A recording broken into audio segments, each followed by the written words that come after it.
بسم الله الرحمن الرحيم الحمد لله رب العالمين والصلاة والسلام على أشرف الأنبياء والمرسلين نبينا محمد وآله وصحبه أجمعين أما بعد. آج چھٹی رات ہے. ہم سورت نساء ختم کر چکے ہیں ابھی ان رکعتوں میں اور سورت المائدہ شروع کر چکے ہیں.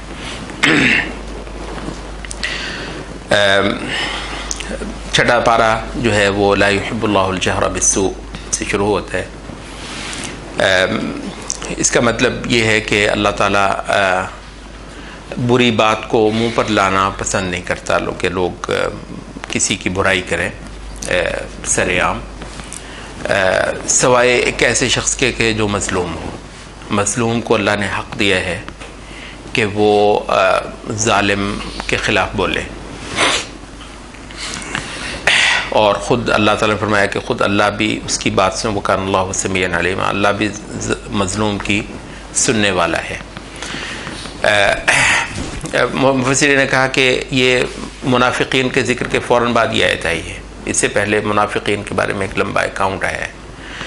تو اس سے انہوں نے کہا کہ معاشرے میں جو اہل نفاق ہیں ان کے کرتوتوں کا کوئی پردہ نہیں. سب سے بڑے جو ظالم طبقے ہو سکتے ہیں مسلم معاشرے میں، ان میں سے ایک منافقین ہیں کہ جن کی وفاداریاں غیروں کے ساتھ ہوتی ہیں اور جن کی ساری سرگرمی رسول اللہ صلی اللہ علیہ وسلم کے دین کو نیچا کرنا، گرانا اور اس کو برا بنا کر پیش کرنا اور لوگوں سے اس کو بتکانا اور متنفر کرنا اور ایک سماجی نظریاتی تہذیبی ریوولٹ کرنا رسول اللہ صلی اللہ علیہ وسلم کے خلاف اور شریعت کی رٹ کو مسلم معاشرے پر ختم کرنا. بدترین لوگ اور اسی جگہ پر ہی اللہ تعالیٰ نے فرمایا کہ ان المنافقین فی الدرک الاسفل من النار، کہ منافقین جو ہیں وہ جہنم کے سب سے نچلے گڑھے میں ہوں گے. منافقین بنیادی دنیا میں دیکھو ان کو مسلمانوں کا سٹیٹس دیتے ہیں ہم، کیونکہ اللہ نے دلوایا ہے ہم دیتے ہیں. دنیا میں ان کو مسلمانوں والا سٹیٹس ہے اور آخرت کے اندر کافروں سے برا ٹھکانہ ہے ان کا. تو اس وجہ سے مسلم معاشرے میں ایسے لوگوں کا پول کھولنا اور ان کو ایکسپوز کرنا اور ان کی جو بھی خرابی ہے اس کو مسلمانوں کے سامنے لانا، ویسے ورنہ یہ جاننے کی بات ہے اور شاید اس کا ہم اندازہ بہت کم کرتے ہیں. مسلمان کی بہت حرمت ہے. یعنی یہ نہیں ہے کہ مسلمان کو آپ نے مارنا نہیں ہے، اس کا مال نہیں اٹھانا. سبحان اللہ، مسلمان کی غیر موجودگی میں بھی اس کے بارے ایک لفظ کیسے بول دیا تم نے؟ مسلمان ہے بھائی، مسلمان کوئی چھوٹی چیز ہے. مسلم اللہ کو ماننے والا، مطلب روئے زمین پر وہ شخص جیسا اللہ کو پسند ہوتا ہے. مطلب اصولاً ہر مسلمان جو ہے وہ اپنے آپ کو اس زمرے میں شامل کر چکا ہے کہ جو زمین پر اللہ تعالیٰ کی پسندیدہ مخلوق ہے، اللہ تعالیٰ کے وفادار لوگ ہیں. تو مسلمان کی آبرو، مسلمان کی عزت، مسلمان کی عصمت، یہ تو حرمت والی ہے. ٹھیک ہے، اس کے بارے میں تو آپ جو ہے نا وہ سوچ سمجھ کے بولنا چاہیے. اور حقیقت یہ ہے کہ یہ جو چغلی کے احکام ہے، غیبت کے احکام ہے، ویسے یہ جو مقام ہے اس کو علماء نے، فقہاء نے غیبت کے احکام سے متعلق ہی اس کو ذکر کیا ہے کہ ون آف دا ایکسیپشنس ہے، جو مطلب جو اللہ تعالیٰ نے ایکسیپشن دی ہے کہ جہاں کسی پر ظلم ہوا ہو تو وہ بول سکتا ہے. مزید یہ ہے کہ کوئی کسی کو کسی کے شر سے بچانا کی ضرورت ہو، جیسے کسی کا کوئی پتہ نہیں رشتے میں پھنس جائے گا، رشتہ کر لے گا اس کے ساتھ، یا کوئی سودا کر لے گا، آپ جانتے ہیں پرلے درجے کا فراڈی ہے، اس کو ہی اپنا کوئی پلاٹ دے بیٹھے گا، زمین دے بیٹھے گا، کوئی اور چیز پھنسا بیٹھے گا، پیسہ دے بیٹھے گا، تو آپ جا کر اس کو کہتے ہیں یہ برا آدمی ہے. ورنہ مسلمان وہ بھی جو ہے اس کی بھی حرمت ہے. ٹھیک ہے، لیکن یہاں پر کیونکہ ایک مسلمان کو آپ اس سے نکالنا چاہتے ہیں تو یہ کوئی حرج کی بات نہیں ہے. رشتے ناتوں میں بھی آپ بتا سکتے ہیں کسی کو جا کر، ایز لانگ ایز آپ مطلب کسی مسلمان کو نقصان نہیں پہنچانا چاہتے بلکہ کسی کی خیر خواہی آپ کرنا چاہتے ہیں، اور اللہ دلوں کا حال خوب جانتا ہے. اچھا، اس کے علاوہ بھی کچھ اور ایکسیپشنز ہیں، وہ ہمارا یہاں پر یہ مقام نہیں ہے. تو آگے جو ہے وہ اس بارے میں فوراً ہی رسولوں پر ایمان کی بات ایک بار پھر ہوتی ہے. جو لوگ اللہ پر تو ایمان لاتے ہیں لیکن رسولوں پر ایمان نہیں لاتے. وَيُرِيدُونَ أَن يُفَرِّقُوا بَيْنَ اللَّهِ وَرُسُلِهِ، اللہ پر، اللہ اور اس کے رسولوں کے مابین فرق کرنا چاہتے ہیں. وہ جی اللہ پر تو ایمان ہے ان کا، وہ ایک دعوت اس وقت بھی اٹھی ہوئی ہے کہ جب تک اللہ پر کسی کا ایمان ہے تو آپ اس کے بارے میں کچھ نہ کہیں، یا اس کی آخرت کے بارے میں آپ کچھ نہیں کہہ سکتے یا اس کو کافر نہیں کہہ سکتے. تو یہاں پر خصوصی طور پر ایسے لوگوں کے بارے میں وعید آئی ہے کہ ان کے لیے رسوا کر دینے والا عذاب ہے. اولئک هم الکافرون حقا، جو صحیح کافر ہو سکتے ہیں وہ ایسے ہی لوگ ہیں جو ویریدون ویقولون نؤمن ببعض ونکفر ببعض، جو کہتے ہیں ہم کچھ کے ساتھ ایمان لائیں گے، کچھ کے ساتھ ہم ایمان نہیں لائیں گے. یہ کچھ مقامات میں خاص طور پر آپ کے لیے اس وجہ سے پوائنٹ آؤٹ کر رہا ہوں اپنی اس سیریز میں، کیونکہ بعض جو وبائیں باہر ایٹماسفیئر میں پھیلی ہوئی ہیں ان حوالوں سے ان بعض چیزوں کو بہت زیادہ کھولنا اور واضح کرنا جو ہے وہ ضروری ہے. یہ جو ایک خاصی بڑی گمراہی اس وقت تو آپ یوں سمجھ لیجئے کہ خال خال کچھ بہکے ہوئے دماغ جو ہیں وہ کر رہے ہیں کہ یہ جو کم از کم بھی یہ تینوں ابراہیمی مذہب ہے نا، یہ مونوتھیسٹک جو تین مذاہب ہیں، عیسائیت، یہودیت اور مسلمان جو ہیں، یہ سارے کے سارے ابراہیمی مذہب ہیں. اور قرآن نے بھی ان کے بارے میں کہہ دیا ہوا ہے کہ اگر اللہ اور آخرت پر ان کا ایمان ہے اور ان کے اعمال اچھے ہیں تو انشاءاللہ کوئی بات نہیں، یہ ان کی نجات جو ہے وہ ہو جانے والی ہے. لیکن عنقریب آپ یہ دیکھیں گے کہ اس کو بہت بڑے آہنگ میں عام کروایا جا رہا ہے. اور یہ بھی پہلا مرحلہ ہوگا کہ فی الحال ایسا کر لیتے ہیں کہ صرف جو ابراہیمی مذاہب ہیں ان کو ہضم کروا لیا جائے، اس سے اگلے مرحلے میں پھر سبھی کو ہی ہضم کروایا جائے گا. فی الحال آپ کرسمس کے لیے مولوی صاحب اپنی دستار مبارک کو لے کر کرسمس کو جو ہے نا وہ فضیلت بخشتے ہیں. آپ کو پتہ ہے یہ تو عام ہو گیا ماشاءاللہ، مولانا جا کر کرسمس کا کیک کاٹتے ہیں. یہ کچھ دنوں کی بات ہے، کچھ دیر کے بعد آپ دیکھیں گے یہ ہولی پر بھی جائیں گے یہ مولانا اپنی اسی شیروانی کے ساتھ اور اسی جبہ و دستار کے ساتھ، یہ اس کو بھی جو ہے نا وہ فضیلت بخشیں گے. اور یہ سارا کچھ مطلب ہونے والا ہے. بنیادی طور پر جو شرک اور توحید کے درمیان جو بڑی بڑی فصیلیں انبیاء نے کھڑی کی ہیں، تو یہ جو دجالی تہذیب ہے یہ اس کو گرانا چاہتی ہے. ویسے ہی کہتے ہیں کہ ہم مذہب کے اندر بالکل کوئی دخل اندازی کرنے پر یقین نہیں رکھتے. صاف مذاہب کی نئی ساخت جو ہے ان کے اپنے انفلوئنس کے تحت اور پورے ایک مشن اور ایک ایجنڈا کے تحت جو ہے وہ کی جا رہی ہے.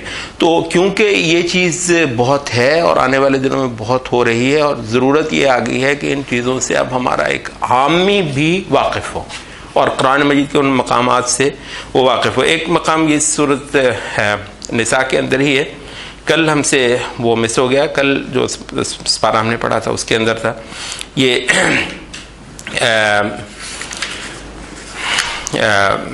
صورت نساء کی آیت نمبر 47، یا ایھا الذین اوتوا الکتاب آمنوا بما نزلنا مصدقا لما معکم. اے اہل کتاب، اے وہ لوگوں جن کو کتاب دی گئی ہے. کون ہیں؟ یہودی اور عیسائی. ہندوؤں کے بارے میں بات نہیں ہو رہی ہے. آمنوا بما نزلنا، ایمان لے آؤ جو اب ہم نے اتارا ہے. مصدقا لما معکم، جو تمہارے پاس ہے اس کی تصدیق کرتا ہے. من قبل ان نطمس وجوہا، قبل اس کے کہ ہم کچھ چہروں کو مسخ کر دیں. فنردها على ادبارها، تو ان کو ہم ان کی پیٹھوں پر پھیر دیں. او نلعنهم كما لعنا اصحاب السبت، یا ایسے ان پر لعنت کریں جیسے اصحاب السبت پر لعنت کی تھی. کیا لعنت ہوئی تھی؟ ان کو بندر بنا دیا گیا تھا. مطلب ایسی سخت وعید ہے اہل کتاب کو کہ اگر تم محمد صلی اللہ علیہ وسلم پر ایمان نہ لائے تو تمہارا ایسا حشر ہو سکتا ہے. یہ اتنا شدید مقام جو ہے، کہاں اس بات کی گنجائش ہے کہ آپ یہ کہیں کہ یہ ایسے ہے جیسے آپشنل ہوتا ہے. تین مذہب ہیں، تینوں خدا کو راضی کرتے ہیں. اگر ان کے عمل اچھے ہوں تو آپشنل ہوا نا. پھر آپ چاہے محمد صلی اللہ علیہ وسلم پر ایمان لے آئیے، چاہے عیسیٰ علیہ السلام پر ایمان رکھیے، چاہے موسیٰ علیہ السلام پر ایمان رکھیے. تو یہ جو چیز ہے اسی کو یہاں پر یہ 6 سپارے کے شروع میں وہ کیا جا رہا ہے کہ رسولوں کے مابین فرق کرنا، اور فرمایا کہ والذین آمنوا باللہ ورسلہ ولم یفرقوا بین احد من رسلہ، جنہوں نے اللہ پر اور اس کے تمام رسولوں پر جو ایمان لے کر آئے اور اس کے رسولوں میں سے کسی کے مابین فرق نہیں کیا، یعنی سب کو مانا۔ ہاں یہ ہیں جن کو اللہ تعالیٰ اجر دینے والا ہے، تو جن کو اجر ہے آخرت کا، جن کے لیے وعدہ ہے، وہ صرف وہ ہیں جو تمام رسولوں پر ایمان لانے والے ہیں۔ یہاں ایک اور چیز کا ہم تھوڑی سی وضاحت کر دیں، آگے چل کر سورۃ مائدہ میں بھی وہ آ رہا ہے، وقالت الیہود والنصارى نحن ابناء اللہ واحباؤہ، کہ یہودیوں نے بھی کہا، عیسائیوں نے بھی کہا کہ ہم تو خدا کے بیٹے ہیں اور ہم تو خدا کے چہیتے ہیں۔ اچھا، یہ ایک عام طور پر سوال اٹھایا جاتا ہے کہ یہ تو تم بھی کہتے ہو، مسلمان جو ہیں کہ بھی مسلمان بھی تو یہی کہتے ہیں نا کہ ہمارے علاوہ کوئی جنت میں نہیں جائے گا۔ اچھا، ویسے کہتے تو ہیں، ایسے مطلب ابھی ہم کہہ کے نہیں ہٹے کہ جو بندہ اللہ کے تمام رسولوں پر اور اللہ تعالیٰ کی تمام کتابوں پر ایمان نہیں لاتا، اس کے لیے کوئی نجات نہیں ہے اور اس کا ٹھکانہ دوزخ ہے۔ تو دوسرے معنوں میں ایک طریقے سے ہم نے یہ کہہ دیا کہ بھئی صرف مسلمان ہی جنت میں جائیں گے، اور کیا شک ہے کہ اسلام کا یہ ایک بالکل واضح عقیدہ ہے کہ جنت میں صرف مسلمان نے جانا ہے۔ تو پھر وہ جو سوال اٹھاتے ہیں کہ یہ تو پھر فرق کیا ہوا، وہی تو یہودی کہتے تھے کہ ہم خدا کے چہیتے ہیں اور ہم نے جنت میں جانا ہے، اور آپ بھی یہی کہتے ہیں، تو فرق کیا ہے؟ بنیادی طور پر یہ درست ہے، سب سے بڑا زیادہ نعرہ جو ہے نا وہ چوزن پیپل کا، شعب اللہ المختار کا یہودیوں نے لگایا کہ ہم خدا کی چنیدہ قوم ہیں۔ اچھا، ہمارا اور ان کا فرق جو ہے وہ بنیادی طور پر وہ نوٹ کر لیجئے، وہ یہ کہ یہودیوں کا جو دعویٰ ہے وہ ایک نسلی دعویٰ ہے، جو بنیادی فرق ہے۔ یہودیوں کا دعویٰ ایک نسلی دعویٰ ہے، وہ کہتے ہیں کہ یعقوب کے نطفے کے اندر کوئی چیز رکھی گئی ہے، جنت ان کی ہے، اور باقی جو لوگ ہیں جو اس نسل سے نہیں ہیں ان کے لیے کچھ نہیں ہے۔ تو یہودیت بنیادی طور پر وہ ایک نسل ہے۔ ہم کیا کہتے ہیں؟ ہم کہتے ہیں کہ خدا کی یہ نعمت پوری انسانیت کے لیے ہے، جنت کے دروازے سب کے لیے کھلیں گے، یہ ہے ہمارا ان کا فرق۔ ہم کہتے ہیں جنت کے دروازے سب انسانوں پر کھلے ہیں مگر ایک میرٹ پر۔ میرٹ کیا ہے؟ میرٹ یہ ہے کہ اللہ کے سب رسولوں پر ایمان لے کر آنا ہے، ٹھیک ہے؟ تو اس وجہ سے اور اس نعمت میں ہمارے ساتھ شریک ہو جاؤ، بالکل شریک ہو جاؤ۔ جو اس پر ایمان لے آئے گا انشاءاللہ العزیز وہ ہم میں سے ہے، ہم اس میں سے ہیں، اور جو ہمارے حقوق ہیں وہ انشاءاللہ العزیز اس کے حقوق ہیں۔ تو ہمارا ہے، ہمارا دعویٰ ضرور ہے اس وجہ سے کہ ہم جس کتاب پر ایمان لائے ہیں اس نے ہمیں یہ بات بتائی ہے، لیکن ہمارا دعویٰ جو ہے نا وہ یہ ہے کہ کچھ اصول ہیں جنت پر جانے کے، ان اصولوں کو ہم نے مانا ہے، اور البتہ ان اصولوں کو جو نہیں مانے گا وہ اس کا ٹھکانہ دوزخ ہے۔ تو یہ بنیادی فرق ہے ہمارے اور تو ہمارا جو ہے میرٹ ہے اور ان کی نسل ہے۔ اب نسل تو میں بدلنے سے رہا، لیکن اگر کوئی میرٹ ہو تو انصاف کی بات ہے کہ اللہ تعالیٰ کے جنت میں جانے کے لیے کچھ قواعد اور اصول ہوں اور سب کے لیے ایک برابر ہوں، سب کے لیے دروازے ایک برابر کھلے ہوئے ہوں، اور جو خدا کی شرط پوری کر دے وہ اس میں چلا جائے۔ البتہ یہ کہ نہیں شرطیں میں لگاؤں گا، یہ نہیں ہو سکتا کہ شرطیں میں لگاؤں، شرطیں آپ لگائیں۔ شرطیں لگانے جس کی جنت ہے وہ شرطیں لگائے گا، اور وہ خدا ہے، اور خدا نے شرطیں لگائی ہیں، اور اپنی شرطیں بتانے کے لیے اس نے رسول بھیجے اور اپنی کتابیں نازل فرمائی ہیں۔ اب یہ کوئی یہ کہے کہ کتابیں جو نازل ہوئی ہیں ان کو گول کر کے رکھ دو اور یہ کوئی کمپرومائز ہوگا جنت میں، یہاں کوئی بیٹھ کر UN میں فیصلہ کر لیتے ہیں کہ جنت میں کس کس کے کیا کیا حقوق ہیں، ٹھیک ہے؟ تو یہ تو نہیں ہونے والا، یہ تم یہاں پر تو یہ سارا ظلم ڈھا سکتے ہو۔ تو آخرت کا جہان کلیتاً خدا کا ہے، اس کی عبادت ہوگی، اس کے ساتھ شرک نہیں ہوگا، اس کے رسولوں کی جو ہے وہ شہادت دی جائے گی اور ان کی تصدیق کی جائے گی، ان پر ایمان لایا جائے گا۔ تو یہ ہیں کچھ اصول۔ میرٹ کی بات ہے تو انشاءاللہ العزیز میرٹ پر البتہ ہمارا دعویٰ ہے، اور اس پر اگر کوئی بندہ جو ہے کچھ بھی کہے ہمیں تو وہ ہم سننے کے لیے انشاءاللہ العزیز تیار ہے۔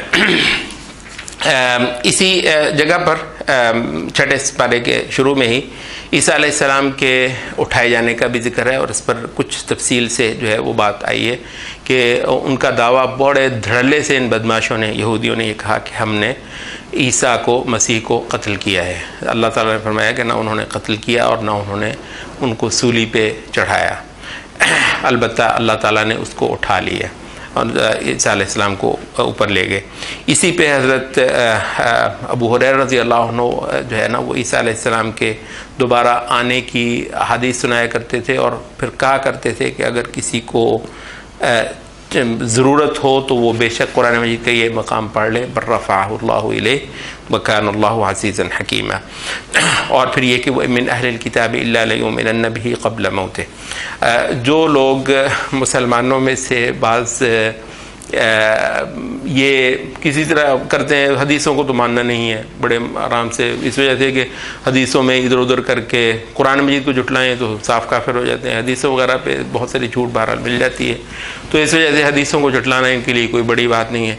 تو حدیثوں کو جھٹلاتے ہوئے صرف قرآن مجید پر سہارا کرتے ہوئے جو لوگ یہ کرتے ہیں کہ عیسیٰ علیہ السلام کو جو ہے نا وہ کہتے ہیں، وہ تو ہے قرآن مجید میں ہے کہ انہوں نے نہیں مارا، لیکن یہ ہے کہ جیسے طبی موت آتی ہے انسانوں کو ویسے عیسیٰ علیہ السلام کو موت آئی، اور اللہ تعالیٰ نے صرف آپ کے جسد مبارک کو اٹھایا۔ بل رفعہ اللہ الیہ سے مراد ہے کہ عیسیٰ علیہ السلام کو موت یہیں دنیا پر ہی آ گئی تھی، بس یہ ہے کہ وہ ان یہودیوں کے ہاتھ نہیں اللہ نے لگنے دیا، اور قبل اس کے کہ وہ عیسیٰ علیہ السلام کی میت پر ہاتھ ڈالتے اور ان کی کو بے حرمتی وغیرہ کرتے، تو بس اتنا سا ہوا ہے کہ مردہ عیسیٰ علیہ السلام کو معاذ اللہ تعالیٰ نے بس یہ ہے کہ لاش بچا لی، لاش کو جو ہے نا اٹھا کر تو آسمان پر لے گئے، بل رفعہ اللہ۔ تو مطلب وہ یہ کرتے ہیں، وہ جو کرتے ہیں وہ اس سے اگلی آیت پر خاصا برا پھنستے ہیں۔ اگلی آیت کیا ہے؟ وَإِن مِّنْ أَهْلِ الْكِتَابِ إِلَّا لَيُؤْمِنَنَّ بِهِ قَبْلَ مَوْتِهِ، نہیں ہے اہل کتاب میں سے کوئی بھی مگر وہ لازماً ایمان لے آئے گا اس کی موت سے پہلے۔ اب یہ اتنی واضح بات ہے کہ اس کی موت سے پہلے مراد یہ ہے کہ عیسیٰ علیہ السلام کے جب فوت ہوں گے اس سے پہلے یہ ہو چکا ہوگا کہ تمام اہل کتاب ایمان لے آئیں گے، اور یہ آپ کو پتہ ہے رسول اللہ صلی اللہ علیہ وسلم نے ہمیں بتایا کہ کچھ کو تو مطلب ایسا ذبح کریں گے عیسیٰ علیہ السلام، وہ جو دجال کے جو ساتھی ہیں، جو یہودی بدبخت جو ہیں وہ فوج بن کے آئی ہوگی، ان کو تو ماریں گے، وہ تو مر جائیں گے، لیکن جو کوئی بچیں گے وہ سب کے سب ایمان لے آئیں گے۔ تو نبی صلی اللہ علیہ وسلم نے فرمایا ہے، اور یہ آیت بھی بالکل فٹ بیٹھتی ہے، کوئی اشکال باقی نہیں رہتا ہے۔ البتہ جو مار چکے ہیں عیسیٰ علیہ السلام کو، فوت ہو گئے ہیں، تو وہ اس کی کیا تفسیر کرتے ہیں؟ وَإِن مِّنْ أَهْلِ الْكِتَابِ إِلَّا لَيُؤْمِنَنَّ بِهِ قَبْلَ مَوْتِهِ، اہل کتاب میں سے کوئی نہ ہوگا مگر وہ ایمان لازماً لے آئے گا ان پر، یعنی عیسیٰ علیہ السلام پر، قبل موتہ، اس کی موت سے پہلے۔ اچھا، اس میں مطلب ہے یہ شگوفے جو ہے، اب ظاہر ہے وہ تو مان کر نہیں دینا جو حدیثوں میں آیا ہے اور جو مسلمانوں کا عقیدہ ہے۔ اچھا بائی دا وے ایک یہاں پر یہ ذکر کر دیں، محدثین نے کہا ہے کہ نزول عیسیٰ سے یہ نوٹ کر لیجیے، ذہن میں رکھیے، یہ انفارمیشن اہم ہے، نزول عیسیٰ سے متعلق احادیث متواتر ہے۔ اب یہ جو خبر واحد والا چکر جو ہے وہ نہیں ہے، خبر واحد والا مسئلہ نہیں ہے۔ خبر واحد وہ ہوتی ہے کہ جس کو جو ہے نا وہ ہر جنریشن میں 1 2 3 بندوں نے روایت کیا ہو، اگلی جنریشن میں بھی 1 2 بندوں نے روایت کیا ہو، اگلی جنریشن میں بھی پھر ایک آدھ صحابی نے روایت کیا ہو رسول اللہ صلی اللہ علیہ وسلم سے، تو وہ اس کو کہتے ہیں خبر واحد۔ تو اس کے بارے میں کسی حد تک ہوتا ہے کہ پتہ نہیں کتنی قوی ہے، وہ یہ ہے کہ خبر واحد بھی حجت ہے اہل سنت کے ہاں، لیکن متواتر کی تعریف یہ ہے کہ متواتر وہ ہوتی ہے کہ ہر طبقے میں، یعنی ہر جنریشن میں اتنی بڑی تعداد روایت کر رہی ہو اور مختلف علاقوں کی، یہ نہیں ہے کہ وہ سارے کے سارے مثلا بغداد میں بیٹھے ہیں، بغداد میں ساروں نے ایکا کر لیا ہو، نہیں، بلکہ وہ اندلس میں بیٹھا ہوا بندہ بھی وہی روایت کر رہا ہے، اور سینٹرل ایشیا میں بیٹھا ہوا بندہ بھی وہی روایت کر رہا ہے، اور مدینے میں بیٹھا ہوا بندہ بھی وہی بات روایت کر رہا ہے۔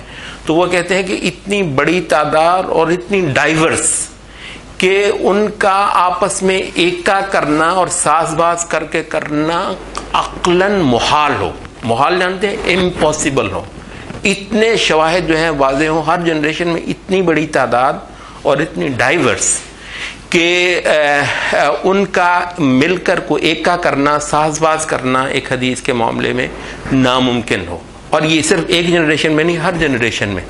تو محدثین نے کہا ہے کہ نزول عیسیٰ سے متعلق جو احادیث ہیں یہ متواتر ہیں۔ یہ جو ہے نا مہدی وغیرہ سے متعلق حدیث وہ متواتر نہیں ہے، یہ بھی آپ کے علم میں رہے، لوگ سب کو اکٹھا ہی جوڑتے ہیں۔ وہ حتیٰ کہ ان کا نام بھی مہدی ہے یا نہیں ہے یہ بھی ہو سکتا ہے، اس پر بھی حدیث کو بہت مضبوط نہ ہو۔ صرف ایک حدیث آتی ہے غالباً بخاری کی یا شاید مسلم کی کہ کیف انتم اذا نزل فیکم عیسی ابن مریم و امامکم منکم، تمہاری کیا شان ہوگی اس وقت جب عیسیٰ علیہ السلام تم میں نازل ہوں گے، اور امام البتہ تمہارا ہوگا اس وقت، نبی صلی اللہ علیہ وسلم امام اس وقت تمہارا ہوگا۔ تو اس سے انہوں نے کہا کہ یہ امام مہدی یا کوئی مسلمانوں میں سے پتہ نہیں کون ہستی ہوگی، کوئی شان تھوڑی ہے کہ ایک اللہ کا رسول آئے اور اس کے پیچھے کھڑا ہو کر نماز پڑھے، اس وجہ سے کہ یہ محمد صلی اللہ علیہ وسلم کا امتی ہے اور یہ امامت کرواتا ہے۔ تو مطلب تو یہ تو ایک حدیث ہے، لیکن اس میں ظاہر ہے نام امام مہدی کا نام ہے۔ باقی جو حدیث ہے امام مہدی کے بارے میں جو ہیں وہ فردن ان میں بہت کلام ہے۔ امام شیخ البانی اور دیگر محدثین کہتے ہیں کہ اوور آل جو مہدی سے متعلقہ جو روایات ہیں اوور آل مل کر جو ہے نا وہ مضبوطی کو پہنچتی ہیں۔ اس وجہ سے ہم کہتے ہیں کہ مہدی وغیرہ عنوان سے کوئی ایک شخصیت اس وقت ہوگی مسلمانوں میں سے جو ان کو لیڈ کر رہی ہوگی۔ البتہ اس کے مفصل حالات وغیرہ اس پر روایات میں خاصا کلام موجود ہے، ٹھیک ہے۔